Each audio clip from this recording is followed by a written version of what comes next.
Então tá. Bom, bom dia, bem-vindas, bem-vindos. Hoje a gente vai dar sequência ao nosso tema da semana, os Kriyas, as técnicas de purificação do yoga. E a gente vai entrar em outras 3 técnicas. Então na terça-feira nós vimos Agnisara e Nauli. Então se você não viu na terça-feira, vai lá, tá salvo. Aprender a fazer Agnisara, aprender a fazer Nauli, ou pelo menos começar uma trilha onde vai ter que treinar muito tempo, muitas vezes, até que o Nauli saia de verdade, né? Precisa treinar, precisa fazer. Se você estava aqui na terça-feira e treinou, vai se dar conta, né, de que precisa desse treino, precisa desse tempo, como eu falei, precisa se estabelecer uma relação neural, o seu corpo precisa entender, o seu cérebro precisa entender que comando ele vai dar para mexer aquilo daquele jeito. E isso não acontece de uma hora para outra, assim como não acontece de uma hora para outra aprender qualquer coisa, né? Aprender a tocar um instrumento, isso não acontece de uma hora para outra. Parece que os seus dedos, o seu corpo não responde para aquilo e você pode ter uma tendência inicial de desistir, né? Mas tem que atravessar esse momento inicial, tem que ultrapassar isso, porque quando o corpo estabelece essa relação, aí as coisas começam a sair. E como eu disse, todo mundo que pega Nauli para fazer, faz, aprende, tá bom? Todo mundo aprende. Então não desanime, não desista, que isso sirva inclusive como motivação. Muito bem, e hoje a gente vai fazer outras 3 técnicas, que serão Kapalabhati, que eu acredito que muitos de vocês já conheçam, mas eu vou ensinar como se fosse a primeira vez, e é sempre bom fazer como se fosse a primeira vez. Depois faremos Trataka, e para o Trataka vamos precisar da vela, tá bom? Então tem uma vela e por perto tem uma vela em mãos. E depois faremos o Jalaneti, que aí eu vou mostrar como prepara a água, e aí a gente vai fazer isso juntos. Primeira vez que eu vou fazer Jalaneti assim, com espectadores. Então vamos lá. Eu já dei as explicações iniciais sobre os Kriyas, toda essa introdução, toda essa base mais teórica, falei um pouco na terça-feira, então tá lá também, salvo se você não assistiu, né? O que são os Kriyas, quais são os Kriyas, para que eles servem, precisa mesmo fazer essas coisas? É bom fazer sim. Então vamos para a nossa prática de hoje, eu vou desativar os comentários. E nós vamos começar com Kapalabhati. Vou dar uma distância maior para dar para ver aqui o abdômen. Bom, então o que é o Kapalabhati? Kapalabhati é uma técnica de purificação, é um Kriya, parece um pranayama, mas não é um pranayama, mas nem por isso não deixa de ser uma técnica de respiração. É uma técnica de respiração, mas não é um pranayama, é um Kriya. É um Kriya porque ele faz uma limpeza, uma passagem rápida do ar. Diz Hatha Pradipika, um tratado importante, que o Kapalabhati é o destruidor de todas as desordens do muco. Muitos desses Kriyas estão relacionados com a remoção de muco e outras impurezas também, mas o muco é bastante importante. Então remover esse excesso de muco, remover esse excesso de kapha é alguma coisa importante. O Kapalabhati é uma das técnicas mais relevantes para isso. O Kapalabhati também produz outros efeitos. O efeito e os efeitos dessas técnicas de purificação, eles nunca são unicamente uma limpeza física. Eles nunca são unicamente uma remoção de alguma coisa concreta, né? Essas técnicas de purificação, elas sempre vão ter outros efeitos. Elas sempre vão ter uma atuação no nosso sistema nervoso, vão ter alguma atuação emocional, nos colocam em contato com áreas que normalmente não temos contato. né? Então, por exemplo, o Jalanete. A gente coloca água numa região que normalmente só passa ar e você sente essa área de outro jeito. E você pode ter, né, através desse contato, algum tipo de memória, algum tipo de, sei lá, de alguma coisa que vai sendo removida também com isso. Né? Mas depois eu falo desses. Bom, voltando ao Kapalabhati. Então, o Kapalabhati, ele tem dois efeitos principais. Né? Kapalabhati, ele é descrito como os foles de um ferreiro. Né? Então, movimentos como os foles de um ferreiro. O que é um fole de um ferreiro? É tipo uma sanfona, alguma coisa, né? Que você aperta aqui na base e ela expulsa o ar. Então, como os foles de um ferreiro, acontecem expirações e inspirações rápidas. Então, como os foles de um ferreiro, tem dois sentidos. Primeiro, o sentido do próprio movimento, quando você aperta, né, o ar sai. Então, quando a gente aperta o abdômen, pressiona, ele vai lá para dentro, o ar sai. Quando relaxa, né, que seria o momento de abrir o fole, o ar entra. Quando aperta, o ar sai. Quando expande, o ar entra. Bom, mas ele está falando dos foles de um ferreiro, ele não está falando de uma sanfona, ou ele não está falando de outra coisa que tem esse mesmo mecanismo. Ele está falando dos foles de um ferreiro. Por quê? Porque os foles de um ferreiro são apontados para o fogo, e eles servem para avivar o fogo. Tá? Então isso é alguma coisa importante. Eles servem para avivar o fogo, e o fogo sendo essa metáfora daquilo que destrói o muco, daquilo que remove o muco, né? Destrói impurezas. E uma das sensações e um dos efeitos esperados de Kapalabhati é uma espécie de um brilho, né? Uma transparência, uma luminosidade na região da cabeça, como se esse fole do ferreiro, né? Esse movimento, esse ar assoprado para cima, avivasse uma espécie de uma luz, um brilho, um fogo. Fogo não é uma boa palavra pelo calor, mas seria uma boa palavra pela luminosidade, né? Na região da cabeça. Outro efeito esperado do Kapalabhati é uma redução na vontade de respirar. Então, depois de fazer o Kapalabhati, algumas vezes há uma diminuição no nosso desejo respiratório. Por quê? Não é porque o Kapalabhati aumenta a oxigenação do nosso sangue, mas é justamente porque o Kapalabhati reduz os níveis de gás carbônico. O efeito é o mesmo, né? O efeito é o mesmo, mas não é o aumento de oxigenação, como a gente vê muito sendo falado por aí. O que acontece é que reduz a participação do gás carbônico no nosso sangue. Quando reduz o gás carbônico, o corpo entende que está tudo bem, não precisa respirar, né? Porque o corpo mede, os sensores do nosso corpo medem quando esse gás carbônico atinge níveis mais altos, e aí você precisa soltar esse gás carbônico, colocar o oxigênio para dentro do corpo. Quando a gente reduz então os níveis de gás carbônico, o corpo entende que está tudo bem e você precisa respirar menos. Né? Depois de um tempo isso se equilibra, se estabiliza, volta ao normal, e aí a sua respiração vai voltando ao normal também. Tá? Então esses são dois efeitos da prática do Kapalabhati, e que aparentemente não tem nada a ver com limpeza, mas tem, né? No final das contas tem essa passagem rápida do ar, essa remoção, né, desse muco, dessa mucosidade, ou esse aumento dessa luminosidade tem a ver também com esses processos de purificação. Como fazemos Kapalabhati? Fazemos da seguinte forma. Dividimos abdômen e tórax. O tórax não vai se mover. O abdômen é responsável por fazer a técnica toda.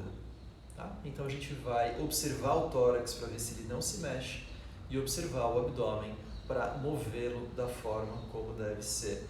Os foles de um ferreiro você aperta embaixo, né? Então esse movimento semelhante acontece aqui com o abdômen. A gente vai procurar localizar do umbigo para baixo. Quanto mais para baixo a gente consegue localizar a contração, melhor, tá?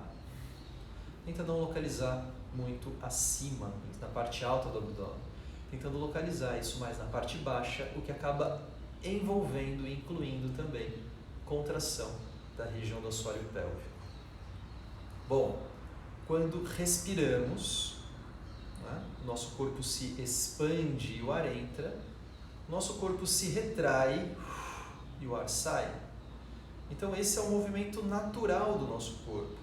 Quando o nosso corpo expande, o ar entra, quando retrai, o ar sai. Tá? Então vamos fazer algumas vezes. Deixe uma das mãos na altura do umbigo ou um pouco abaixo. E aí fique sentindo essa respiração, acentue essa respiração pelo abdômen. Você inspira, o abdômen vai para fora e você solta o ar. O abdômen vai lá para dentro. Eu estou fazendo pela boca assim para fazer um som, né? Para dar para ouvir esse som. Mas Kapalabhati deve ser feito pelas narinas. Perceba que você não está usando o tórax. Você não está usando o tórax. O que é usar o tórax? É fazer uma inspiração assim. Tá? Você não está fazendo inspirações assim. Você está movimentando apenas o abdômen e isso é suficiente por uma respiração em estado de repouso. Não estamos sob uma alta demanda metabólica, não acabamos de fazer uma corrida, não estamos precisando respirar muito. Então, a nossa respiração diafragmática, abdominal, é suficiente. Não precisamos envolver grandes movimentos na região das costelas. Tá? Então, Kapalabhati não envolve movimentos na região das costelas, limita seus movimentos na região do abdômen. Mas a ênfase do Kapalabhati está na saída do ar. A saída do ar é forte, a saída do ar é rápida. E a entrada do ar acontece pelo simples relaxamento do abdômen. Então, depois que você contraiu, levou o abdômen lá para dentro, soltando o ar, você relaxa o abdômen. E pelo relaxamento, o abdômen se expande. E com essa expansão, você permite que o ar entre. Então não tem nenhuma força, nem de colocar o abdômen para fora, nem de chupar o ar para dentro. Tá? Não tem essa força de fazer a inspiração. A inspiração acontece pelo relaxamento. E muitas vezes essa é a maior dificuldade do Kapalabhati. Mais difícil do que contrair soltando o ar é relaxar instantaneamente. Essa é uma parte do Kapalabhati que precisa ser treinada, relaxar o abdômen instantaneamente e deixar que ele volte.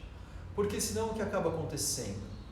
Vamos fazendo o Kapalabhati, né, contraindo, soltando o ar, mas se o ar não entra na mesma quantidade que ele sai, vai acabando, você vai ficando sem fôlego e acaba acontecendo um Kapalabhati, alguma coisa assim.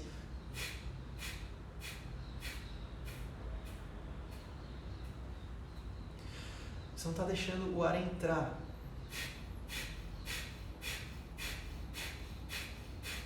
Então ele precisa sair e entrar na mesma quantidade para que possa fazer inúmeras respirações sem gerar cansaço. Tá bom? Vamos começar com 10 vezes, de uma forma bastante mais lenta do que a gente vai acabar fazendo daqui a pouco. Então deixe uma das mãos no abdômen, a outra mão no tórax, para você simplesmente garantir que não está expandindo o tórax, tá bom? Que não está fazendo movimentos de inspiração com as costelas. Só para isso. E aí, faça uma inspiração e vamos começar. Você vai soltando o ar, recolhendo o abdômen e deixar o ar entrar com o relaxamento do abdômen.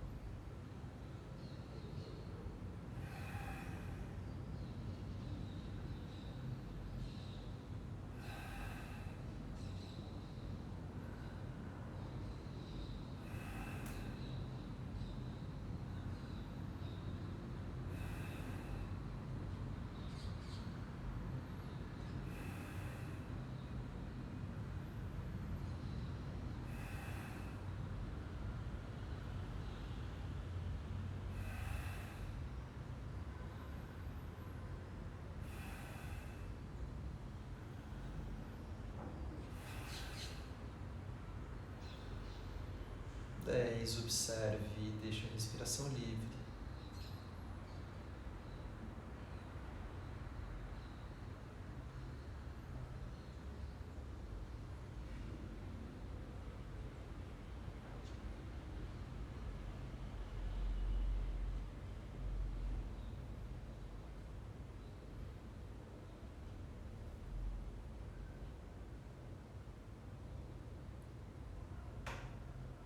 Vamos fazer uma outra série agora de 20, um pouco mais rápido. Alguma coisa no ritmo assim.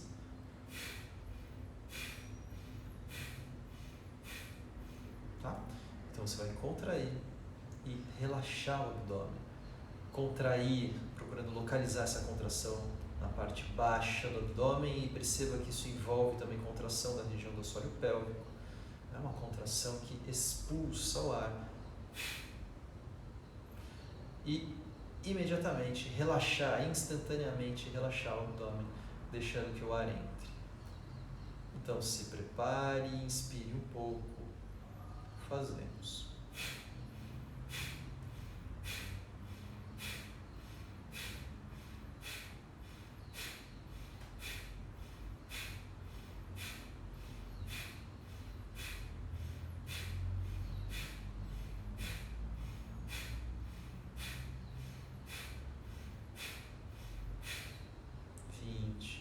Observe.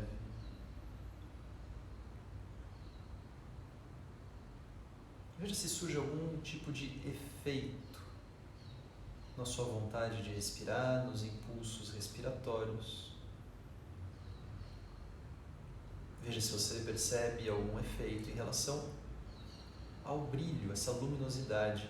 Kapalabhati literalmente significa o brilho da região do crânio. Kapala é o crânio, Bhati é esse brilho, essa luminosidade, esse fulgor. Então é a luminosidade, é o brilho da região de Kapala, da região do crânio.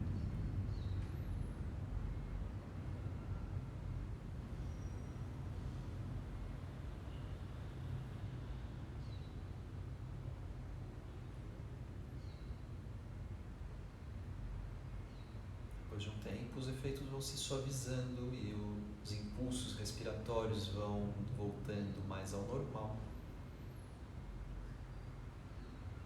Esse brilho, essa transparência vai se tornando novamente mais opaca, menos brilhante, menos luminosa.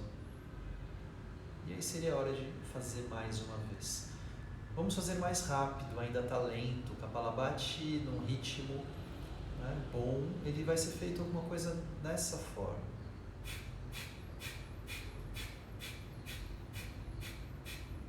Mas percebam que quando a gente passa a fazer o Kapalabhati mais rápido, não movimenta tanto o abdômen, então você não vai deixar o abdômen relaxar completamente. Mas é claro que isso vai precisar de um treino. Se você já tem treino em Kapalabhati, faça dessa forma. Se você está treinando agora, começando a aprender agora, treine o relaxamento do abdômen, tá bom? Mas se você deixa o abdômen muito relaxado nesse momento da inspiração, o abdômen se movimenta muito e acaba distraindo e acaba interferindo e atrapalhando na forma de sentir o Kapalabhati. Então, se você deixa o abdômen muito relaxado, se movimentar, vai ser alguma coisa assim.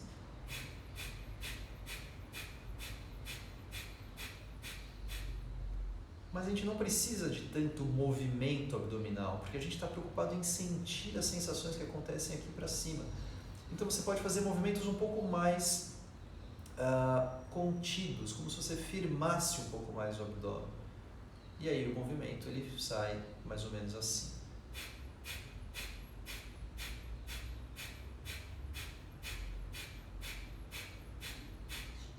Tá? Então o abdômen ele fica o tempo todo um pouco firme, o assoalho pélvico fica o tempo todo um pouco firme, te dando mais controle. E aí não fica essa movimentação, né, que acaba distraindo e acaba balançando o corpo. Esse não é o nosso objetivo. A gente quer observar também firmeza, para que possa sentir, acompanhar, observar os efeitos daquilo que está acontecendo fora do abdômen. Como muitas outras técnicas, o Kapalabhati é mais uma dessas, onde a área de atuação não é a área que a gente quer colocar a atenção.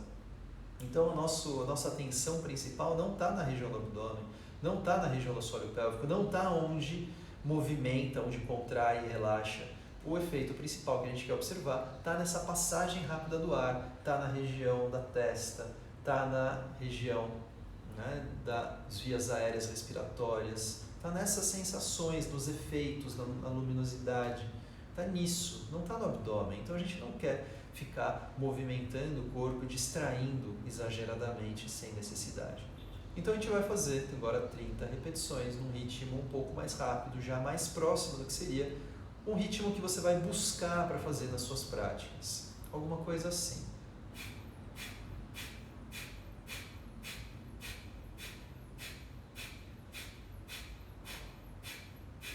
Tá?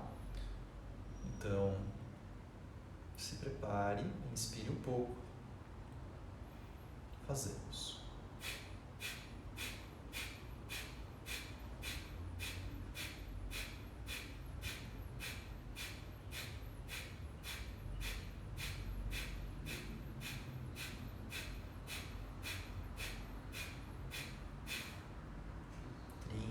Observe.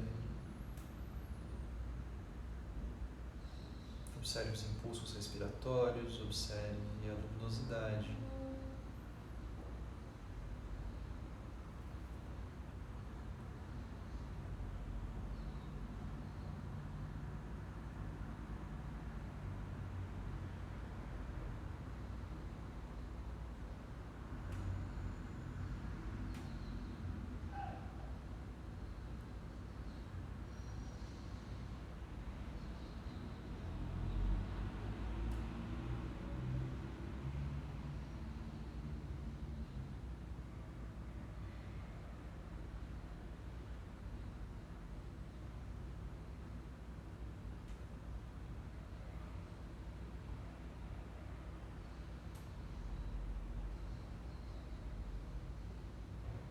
Faremos mais uma última série de 40 repetições, num ritmo ainda um pouco mais rápido.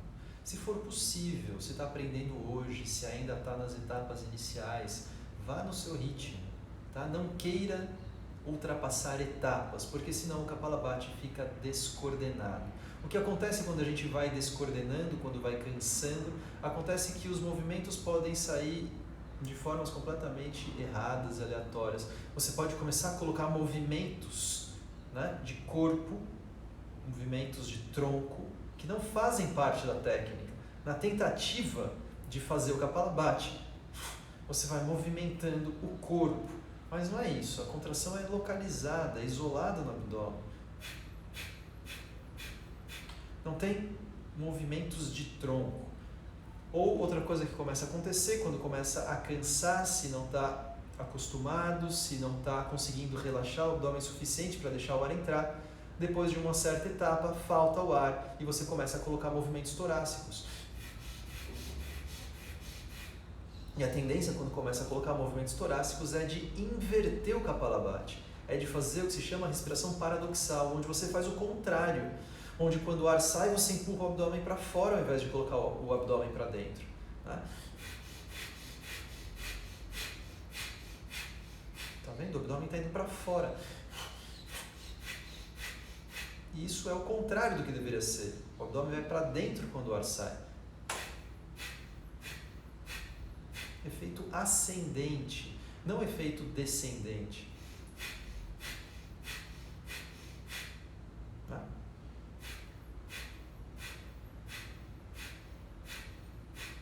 Então, cuidado, se você começa a perceber que descoordena, que perdeu o ritmo, que se embananou, começa de novo, começa do começo. Não fique querendo cumprir 40 repetições de forma errada, que você vai estragar o seu Kapalabhati.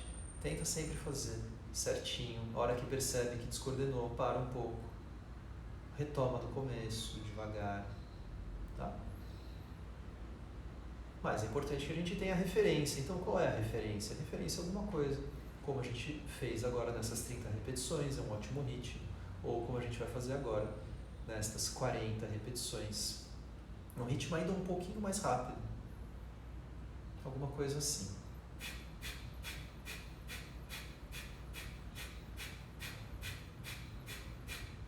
Tá. Então se prepare, inspire um pouco, começamos.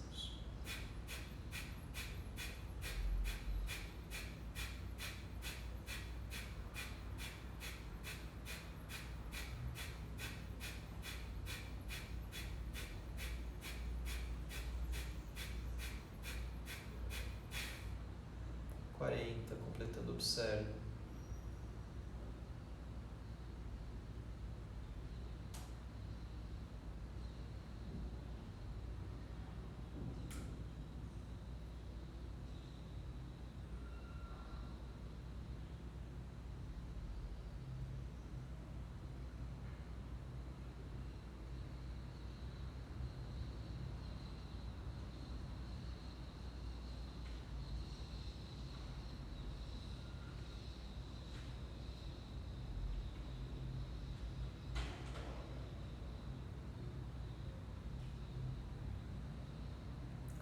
Os seus impulsos respiratórios, o seu desejo pela respiração, a sua vontade de respirar.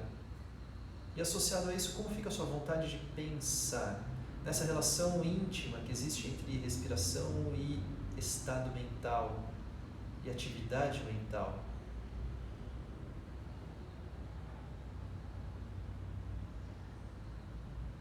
Muito bem. Quantas vezes podem ser feitas? Você pode fazer, se tiver bem, se tiver prática, você pode fazer séries de 100 Kapalabhati. 100 Kapalabhati seria uma ótima série. Você pode fazer séries de 60, séries de 80, enfim. O mínimo adequado para uma série seriam 30. Né? Então, pelo menos 30 repetições em uma série. Até 100, 120, também não precisa mais que isso. O Swami Kuvalayananda recomendava chegar até 120 repetições. Quantas séries? 3. Se você faz pouquinho, faz 30, faça talvez 5 séries, 3 a 5 séries. Se você faz 100, 120, faça 3 séries, tá bom? Tá?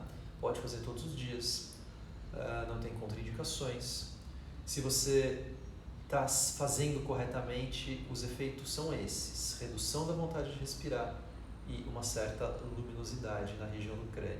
Se você está fazendo errado, os efeitos podem ser tontura. Então, se você está fazendo força para o ar entrar, vai dar um efeito de tontura. Um efeito de tontura não é um efeito desejado. Sentir uma espécie de um barato que vem pela tontura não é um efeito desejável pelo Kapalabhati. O Kapalabhati ele deve trazer uma redução dos desejos respiratórios e, junto com isso, uma certa redução da atividade mental.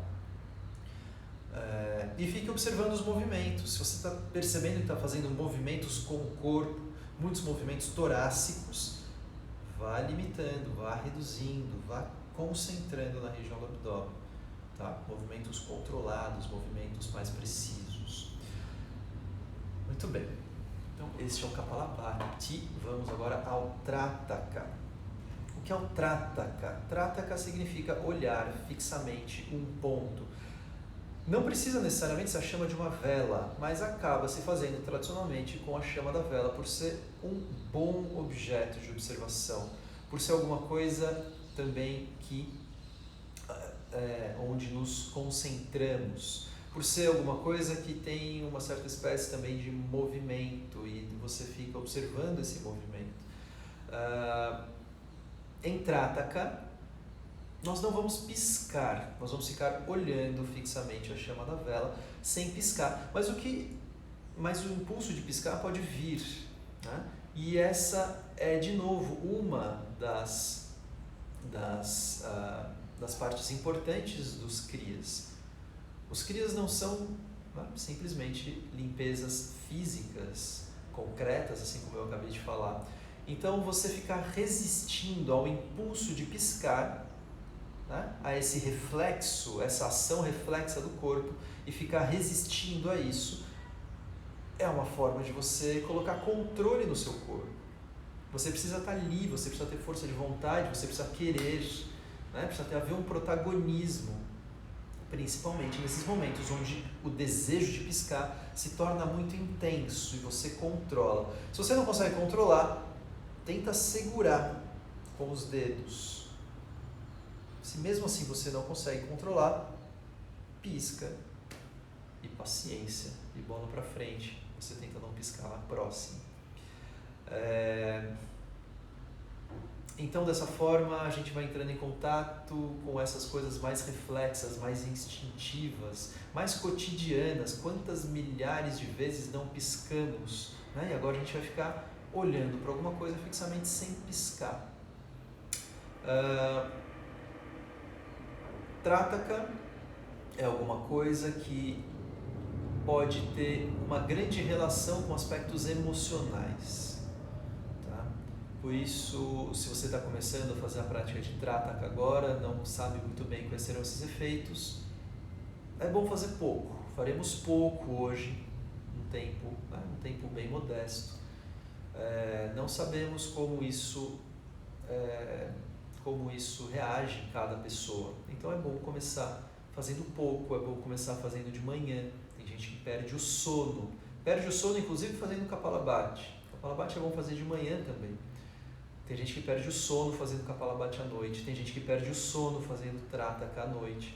Tem gente que dorme muito melhor. Quer dizer, não sabemos os efeitos que isso traz para cada pessoa. Esses efeitos eles podem ser diferentes. Tem gente que tem com o Trataka entra em contato com alguma questão emocional que a pessoa às vezes nem sabe, nem consegue lembrar, e também o yoga não está preocupado em lembrar de nada.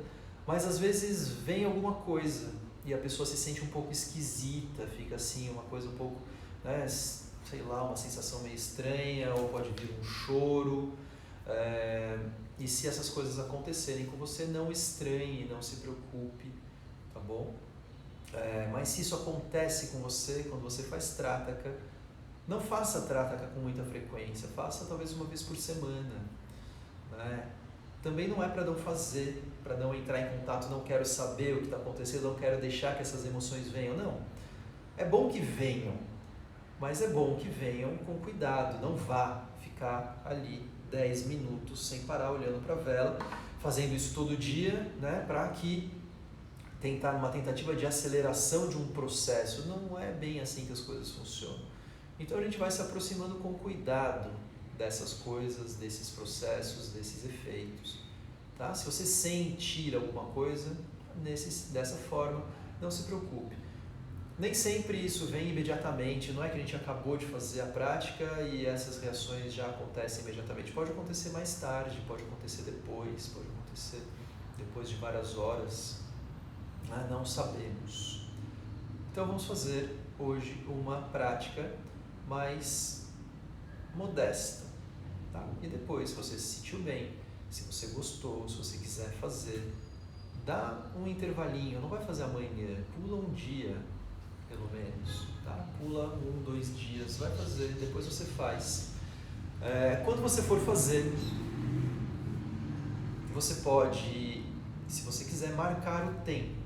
Tá? Quanto tempo eu vou olhar para a chama da vela? Você não precisa marcar o tempo se você não quiser, mas se você quiser ter uma referência, coloca um cronômetro, coloca um timer, alguma coisa que vai apitar, e aí você sabe que é hora de parar. Tá? Para saber, para ter uma ideia, se fez muito, se fez mais do que o dia anterior, se você quer fazer uma certa progressão, coloca um timer, tá? Não vai ficar olhando para a vela, olhando para o relógio, para saber se já deu tempo.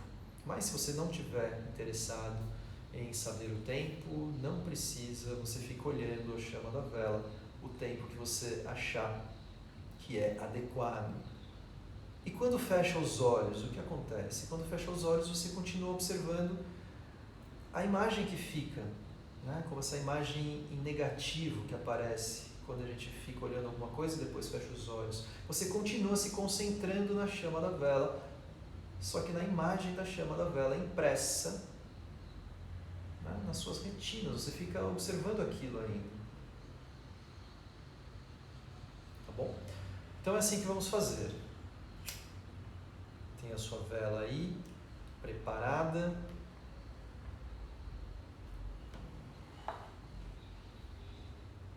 Qual a distância?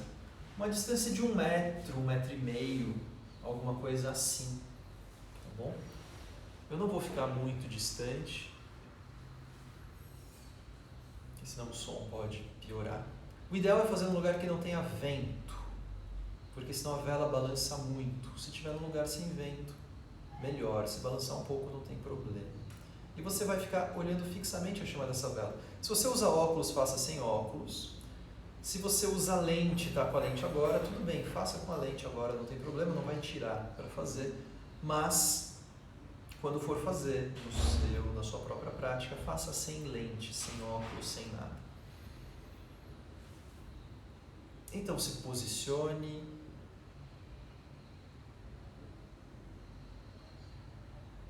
E nós vamos fazer uma primeira destas técnicas. Mantenha os olhos fechados ainda, fique na posição que você vai permanecer durante esse tempo. Não vamos ficar muito tempo, não se preocupe, vamos ficar em torno de 1 minuto. Então abra os olhos e olhe fixamente a chama da vela, sem piscar.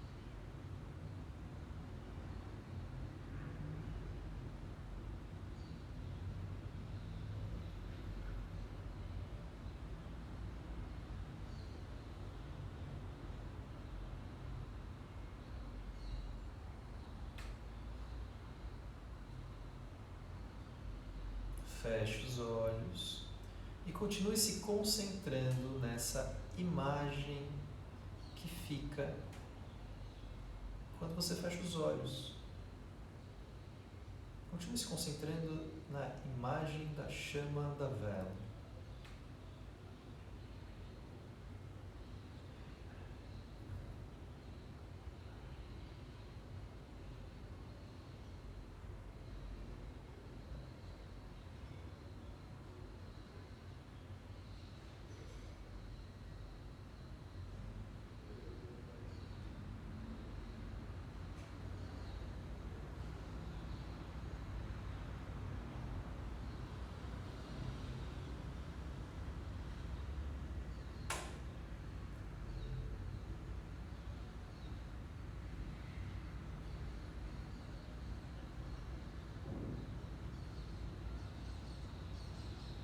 Se quiser fazer algum movimento com o corpo, faça, para que a gente possa fazer mais uma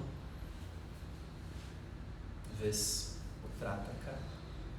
E dessa vez vou deixar um tempo um pouco maior.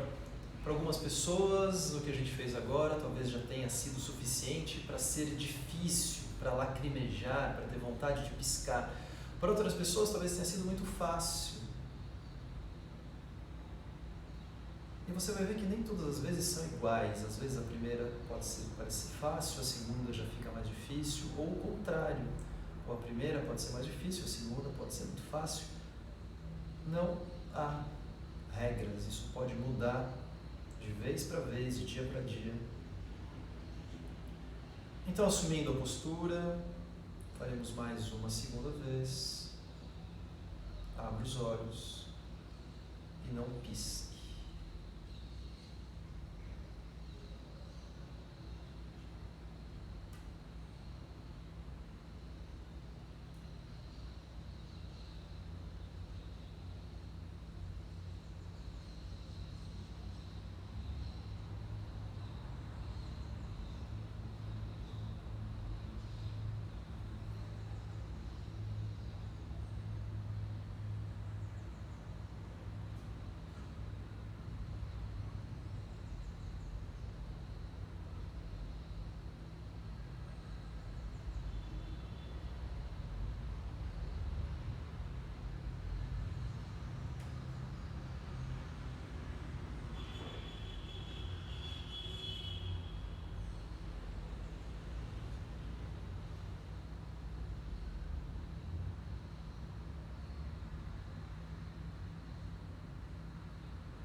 Feche os olhos. Continue observando a imagem da chama da vela, com os olhos fechados.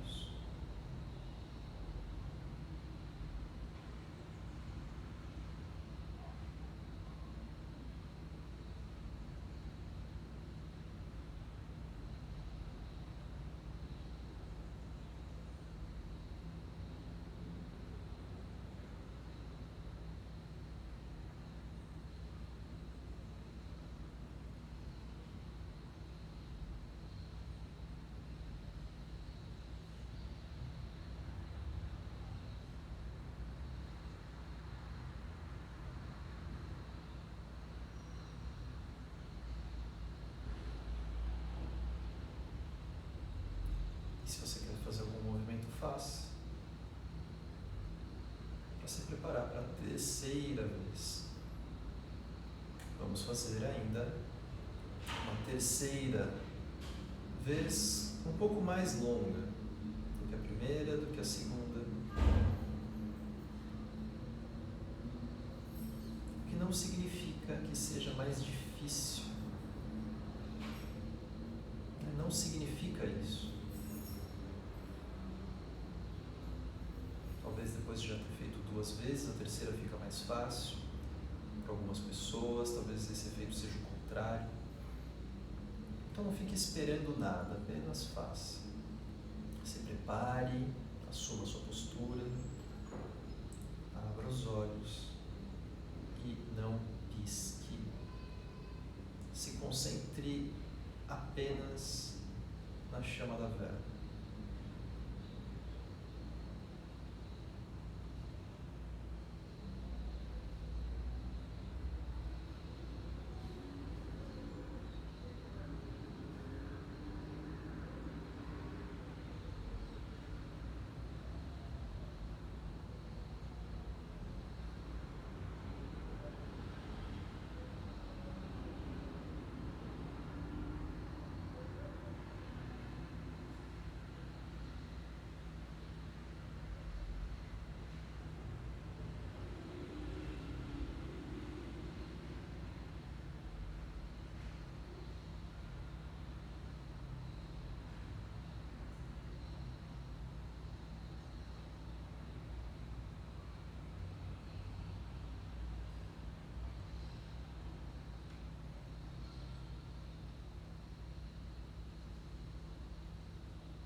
Feche os olhos. Continue observando a imagem da chama da vela.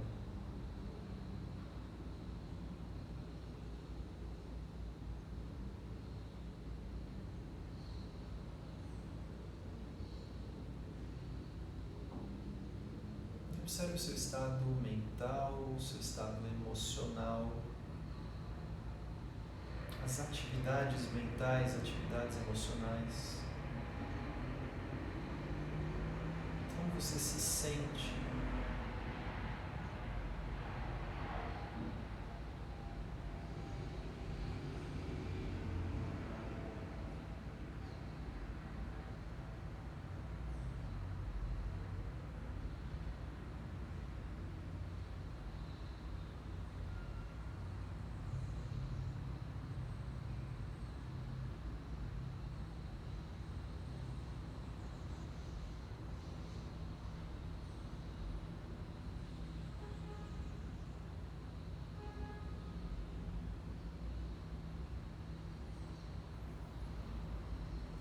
Faça os movimentos que sentir vontade. Pode apagar a vela.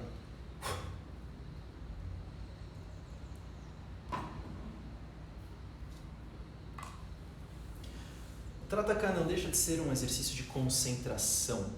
Não é porque é um kriya que ele deixa de ser outra coisa, não é porque ele é classificado como uma técnica de limpeza que ele deixa de ser uma técnica de concentração. Não é porque o Kapalabhati não é classificado como um pranayama, mas é classificado como um kriya, que ele deixa de ser uma técnica de respiração. Então fica observando esses efeitos, o que essas técnicas provocam no seu corpo. Essas técnicas, os kriyas, os bandhas, os mudras, são as técnicas que são muito características do Hatha Yoga. São as técnicas que vão nos colocando em contato de uma forma diferente com o nosso corpo. Diferente do que as posturas, do que as técnicas de respiração, são técnicas que vão nos colocando mais em contato. Mais em contato. E a gente vai fazer o Jalanet ainda. Já está um pouco passado do tempo. Eu vou deixar até os comentários abertos agora, porque nós vamos preparar a água do Jalanet. E aí vamos fazer juntos. Então vocês vão passear um pouquinho comigo. Eu vou mostrar como prepara essa água para quem não sabe fazer, para quem tem dúvida.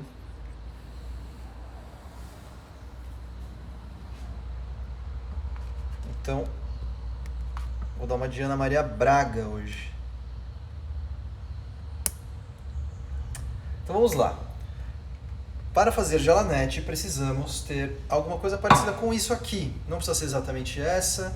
Essa daqui tem mais ou menos, cabe uns 100 ml de água, que é o que vai ser feito para cada uma das narinas. Swami Kuvalayananda diz que 100 ml de água são suficientes para cada uma das narinas. Precisamos ter alguma coisa em torno de meio litro de água. Eu fiz engenharia química na faculdade, muitos anos atrás, então ainda tenho resquícios de coisas de lá. E então tem 500 ml aqui. Ou você pode usar medidores de cozinha, de farinha, de água, de sei lá o que também vão te dar uma indicação. Por que fazer meio litro? Porque a gente tem uma medida. Para cada meio litro de água, colocamos uma colher de chá de sal, tá? Uma colher de chá de sal para cada meio litro de água. Então, vou fazer meio litro para facilitar. Quando você pega o jeito, você não precisa mais fazer meio litro, você pode fazer a quantidade que você quiser por dia. Ou você pode fazer mais, faz 1 litro, guarda para o dia seguinte, tá? Você pode guardar essa água, não tem problema. Então, se você faz todo dia, já prepara 2 litros, sei lá, e deixa preparado, você só vai esquentando, tá? Então, 1 colher de chá de sal. Que sal? Um sal de boa qualidade, um sal marinho, um sal de rocha. Pode ser o sal do Himalaia, mas não precisa, tem esse sal marinho, que são também de boa qualidade aqui. Né? Temos tanto mar ao nosso redor, não precisamos trazer alguma coisa lá dos Himalaias. Tem sais de rocha também. 1 colher cheia, bastante sal, tá? 1 colher cheia de chá de sal para cada meio litro de água. Então, eu vou colocar isso aqui dentro. E aí você mexe bem isso, até dissolver o sal. Não foi muito boa ideia usar isso daqui, porque talvez o ideal fosse mexer com a colherinha mesmo.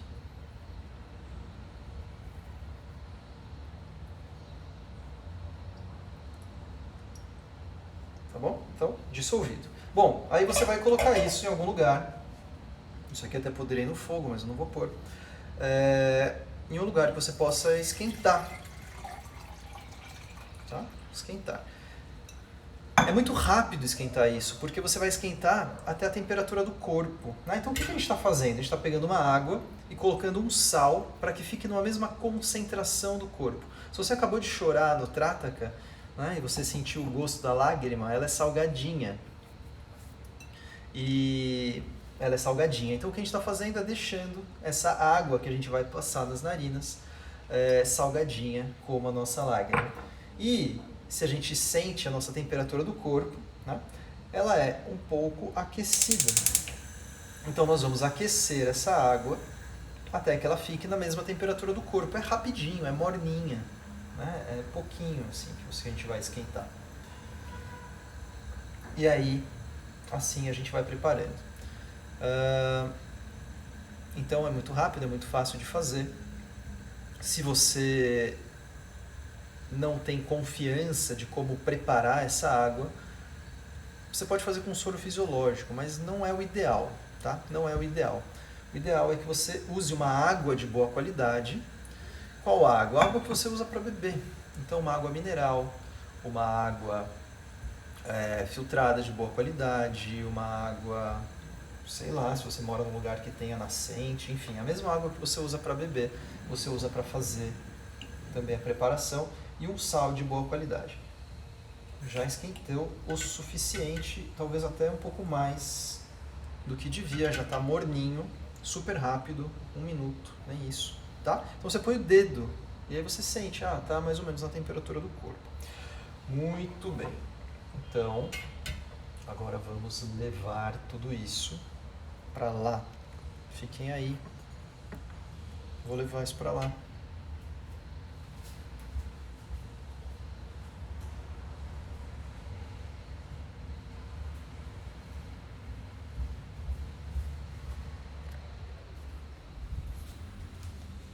Venham cá.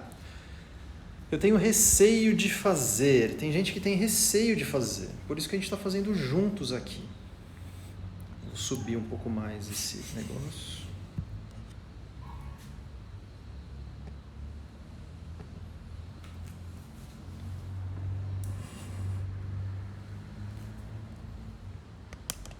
Por isso que a gente vai fazer juntos, para ver que não é nenhum bicho de 7 cabeças.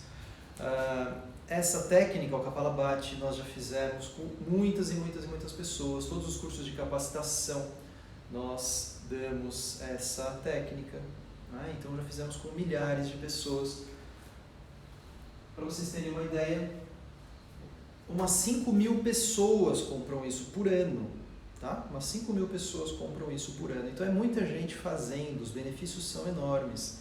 A gente precisa limpar essas nossas regiões, especialmente quem mora em região poluída, né? Como a maioria de nós. Mas mesmo quem não mora em uma região poluída, como eu disse, os crias não são apenas remoções de impurezas concretas, físicas. Os crias nos colocam em contato com regiões, né? Então fazer passar água num lugar que só passa ar é alguma coisa que muda a experiência daquela região.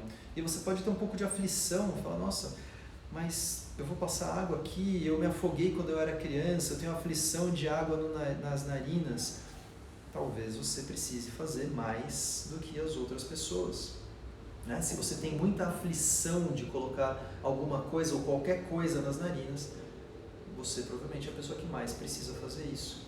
Né? Porque não é apenas uma limpeza física. Quem é muito alérgico, quem tem muita aflição de colocar coisas nas narinas, vai aos poucos, tá bom? Vai aos poucos. A gente faz isso até em crianças, não acontece nada, não tem problema, se for feito da forma correta. E qual é a forma correta? Você começa sem a água mesmo, você começa a se acostumar com esse negócio aqui. E aí você põe ele nas narinas e respira pela boca, né? Obviamente. O alérgico respira a vida inteira pela boca, mas basta colocar o negócio no nariz que ele quer respirar pelo nariz. Não, respira pela boca agora. E você se acostuma com isso. Aí a gente vai colocar a água.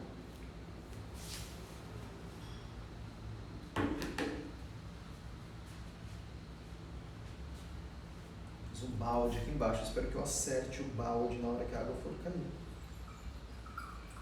Então colocamos a água. E aí tem uma inclinação certa para fazer. Né? Qual é essa inclinação? Existe uma posição, a gente vai inclinar o corpo um pouco para frente.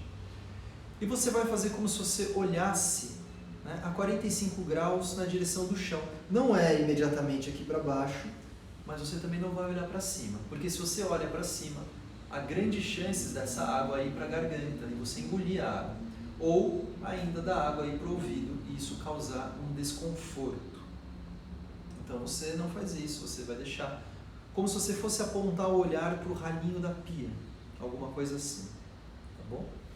Se você for fazer na sua pia, então você aponta o seu olhar para o ralo, para o ralinho da pia, não é nem muito para baixo, mas não vai ficar se olhando no espelho. E aí você coloca na narina, você escolhe qual narina. A que está passando melhor. Então vou trocar, a que está passando melhor para mim. Agora é a esquerda. Então eu vou começar pela esquerda, porque aí a água vai provavelmente ganhar um pouco mais de fluxo. E a passagem do ar é apenas por gravidade. Respiramos pela boca e a gente fica procurando encontrar esses caminhos, né? Opa, já pingou aqui. Encontrar esses caminhos que a água vai percorrer. Então tá, você coloca na narina, respira pela boca, inclina o corpo, começa a inclinar a cabeça.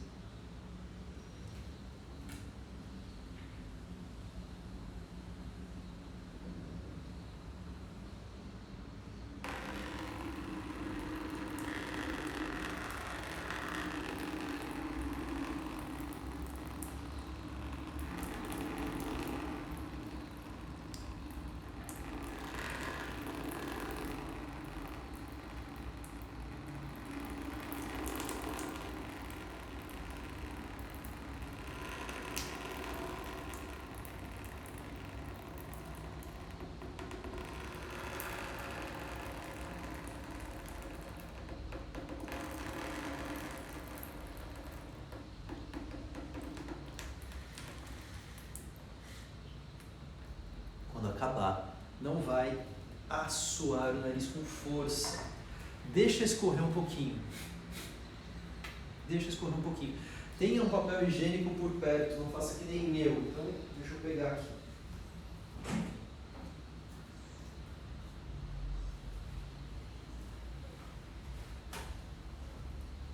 Tenha um papel higiênico por perto. Muito suavemente. Você assoa e limpa, tá? Por que suavemente? Porque se você fizer pressão, você acabou de passar água aqui, ainda pode ter um pouco de água nesses caminhos internos. Se você fizer pressão, essa água pode ir para os ouvidos, pode ser desconfortável, tá? Só por isso. E aí, faz para o outro lado.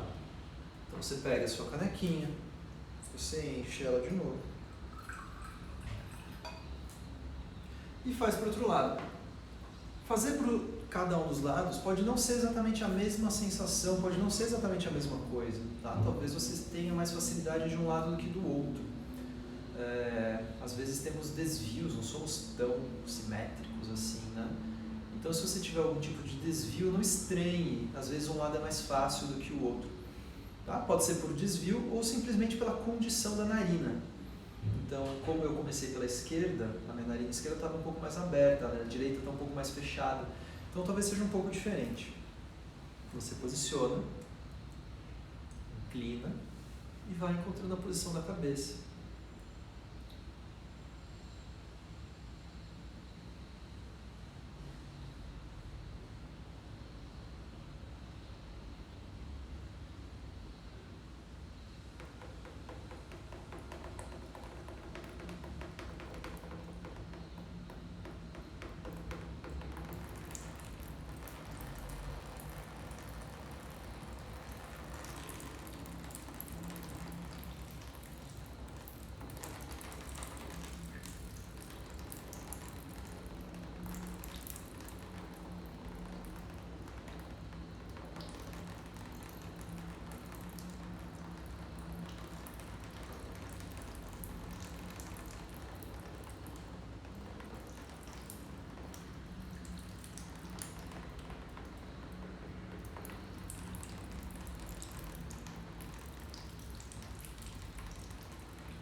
E aí? Né? E aí? E depois? Depois, em geral, é bom você fazer alguns movimentos, tipo, para mim, normalmente acontece de sair um pouco de água, é comum, quando eu faço inclinações assim. Ó.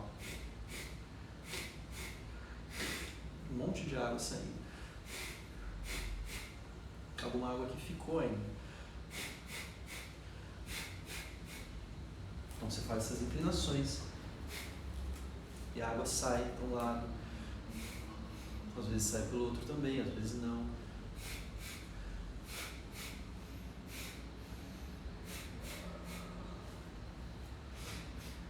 Às vezes sai inclinando, às vezes sai inclinando o tronco para frente.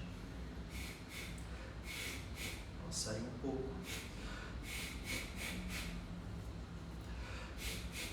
Às vezes sai inclinando a cabeça para trás, mas ela não vai sair, ela vai sair pela boca. E aí você engole essa água também, não tem problema. Tá? Mas algumas movimentações, alguma coisa é bom fazer.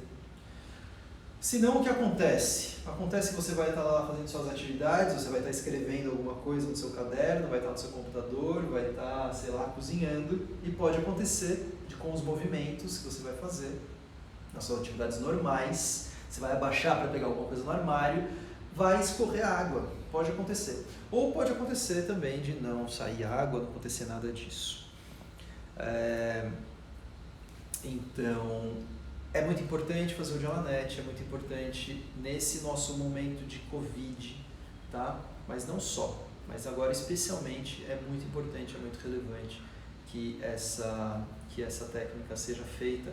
E como vocês viram, é muito fácil, é muito simples preparar uma água para fazer isso. É muito simples fazer.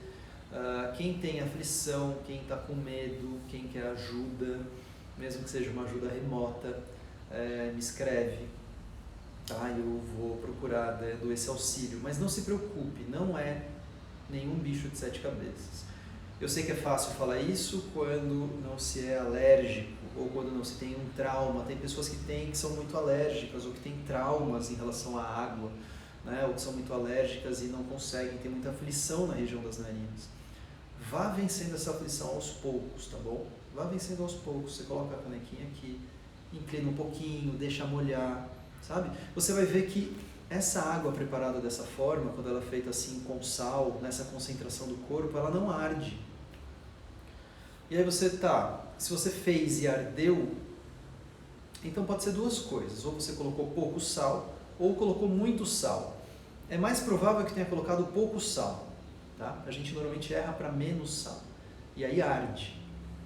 E se você colocar muito, muito sal, vai arder também. Pode pegar a água do chuveiro, já põe a mangueirinha do chuveiro mesmo e faz? Não, não pode. Não pode. As águas do chuveiro têm muito cloro, não tem sal, vai arder muito, né? Se você deixar uma água sem sal entrar na sua narina e passar, vai arder pra caramba, tá bom? Bom, gente, era isso. Eu passei já quase 15 minutos do nosso tempo, mas eu não queria deixar de fazer essas técnicas aqui. Não queria deixar de abordar esses 5 kriyas: Agnisara, Nauli, Kapalabhati, Trataka e Joanete. Tem vários outros, tem muitos outros, mas que a gente vai fazer oportunamente, né, em outros momentos presenciais, tá? Em algum momento, quando a gente puder fazer isso. Queridos, quem precisar de ajuda, eu vi que tem vários comentários aqui. Eu vou passando alguns deles, então deixa eu me sentar aqui de volta. Achei 100 ml muito. 100 ml não é muito. 100 ml não é muito. Pode ficar tranquila que não é muito. Se foi muito hoje, tá bom, mas não faça menos que isso, tá? Você faz um pouco menos, se você quiser, até se acostumar a fazer com 100 ml. E soro fisiológico? O soro fisiológico tem uma questão, apenas uma questão. Você pode muito bem fazer com soro fisiológico, você não vai errar na concentração, ele já está ali perfeito. O ponto é, que o sal que a gente procura usar é um sal de melhor qualidade, seria um sal marinho ou um sal de rocha, enquanto que provavelmente o sal do soro fisiológico é um sal qualquer, só por esse motivo, mas pode muito bem usar. Mas também não precisa, sabe assim, é tão fácil, você não precisa comprar uma garrafinha de soro fisiológico para fazer isso. Você pode aprender a fazer a sua própria concentração, é muito fácil. Não precisa, tá? Comprar o soro fisiológico, gastar plástico, garrafa.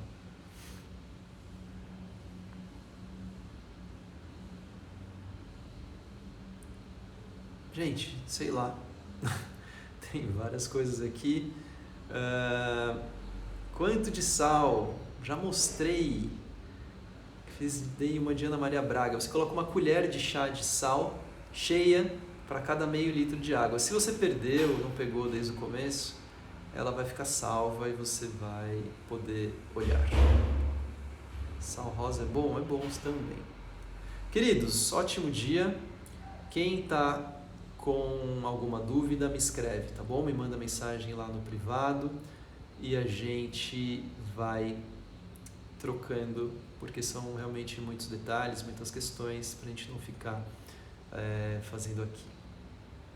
Beijo grande. Tem um aviso. Tava esquecendo.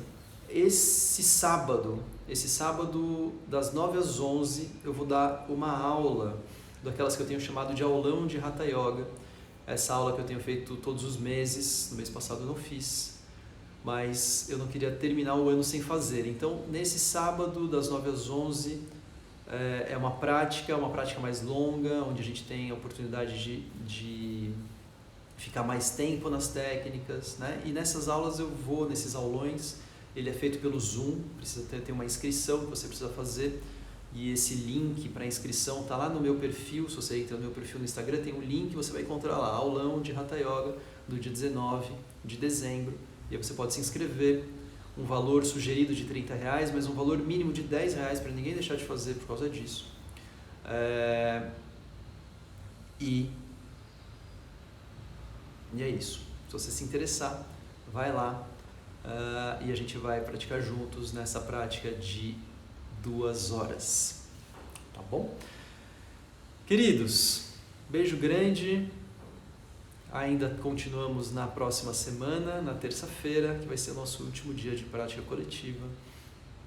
E aí temos um recesso.